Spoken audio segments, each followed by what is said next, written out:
Hey, what's up guys, and welcome to Xbox On, and it's the time that every Battlefield 1 fan has been waiting for, the first major DLC drop, They Shall Not Pass, which is going to bring new maps, new modes, a new Behemoth, weapons, and tons more awesome content. But in this video, we're going to be taking a look at 5 of the most awesome things that you're going to be able to get your hands on in the DLC, which we got to discover a little bit early after getting some hands on at DICE Studios in Stockholm, including some gameplay from the brand new elite class, the Trench Raider.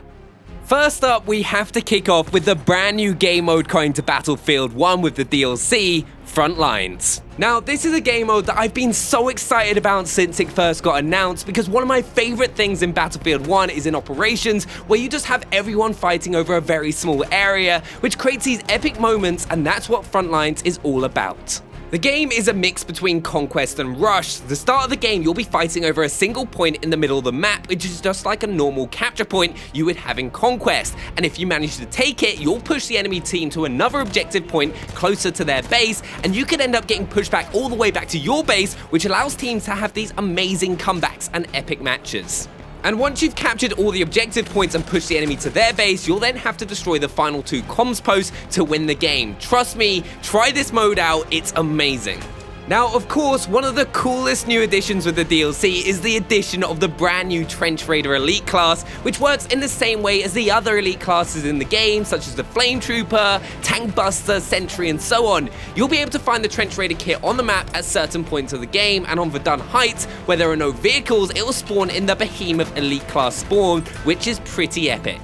The most important thing that you'll probably want to know, is the Trench Raider actually any good? Honestly, he's a total badass. He's armed with a trench mace which takes down infantry in one quick hit, along with having an absolute ton of grenades to use to help clear out tight spaces. He also has a smoke grenade ability to help give you cover so you can get up close and personal, as that's exactly what you're going to want to be doing with the Trench Raider class. If you do get caught in the open by a few enemies at the same time, you can get killed pretty easily. However, one of the biggest advantages with the Trench Raider is that he also gets a health box so can keep his health full between fights.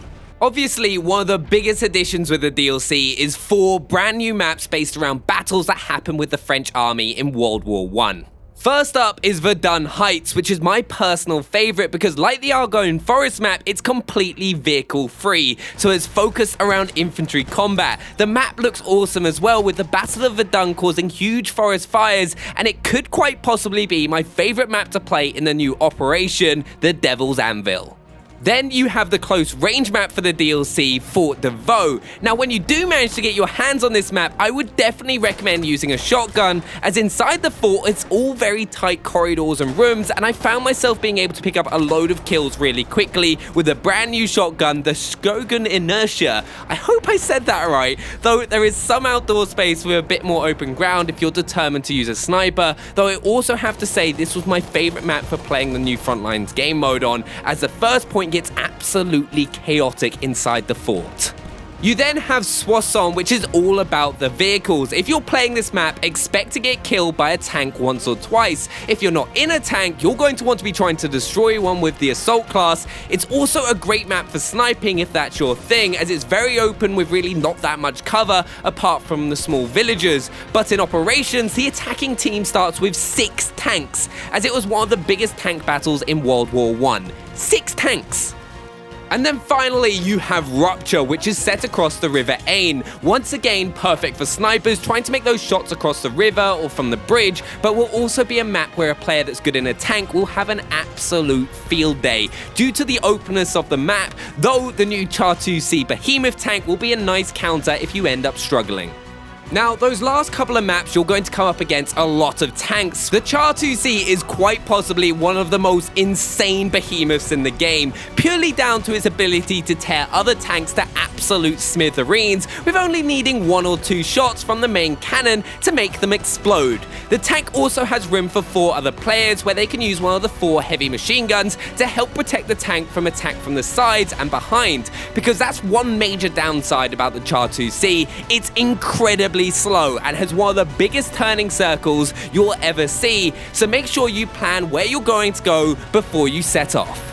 You then have the brand new Saint-Chamond tank, which is the most heavily armed tank in Battlefield 1, which has a 75mm cannon as the main gun, and with you being able to have between 4 and 5 players in a single tank depending on its loadout, with passengers being able to get the Hotchkiss M1914, which can tear infantry to shreds. Also, because it's long and a fairly low tank, it's not as easy to hit from distance for assault players, so you don't get killed as often. And how can I not mention the carrier pigeon bombardment, where you call in an artillery strike on your position, just like you do in the campaign. And then finally, we have an absolute ton of new weapons to use, including one which I think will become one of my new personal favorites, the Medic's RSC 1917 Optical, which has the ability to take out enemies in only 2 shots, though it doesn't have a very large magazine, so you do have to reload fairly often. You then have the Ribbery Rolls 1918, which has a very high fire rate but also has a bipod to help you take out enemies from a little further away. Then for the support class, you have the Shot light machine gun, which I found absolutely amazing at taking out infantry with only a couple of shots, though doesn't have that many bullets in a clip for a light machine gun, and it's got a very slow reload so you can get stuck if you're not thinking ahead. But there's also a ton of new melee weapons and lots more for you to discover in the They Shall Not Pass DLC, so make sure to check it out. And also, if you're new to the channel, hit that subscribe button so you don't miss out on any future content. Drop a thumbs up and let us know what you're most looking forward to in the comments below, and we'll see you guys next time. Bye!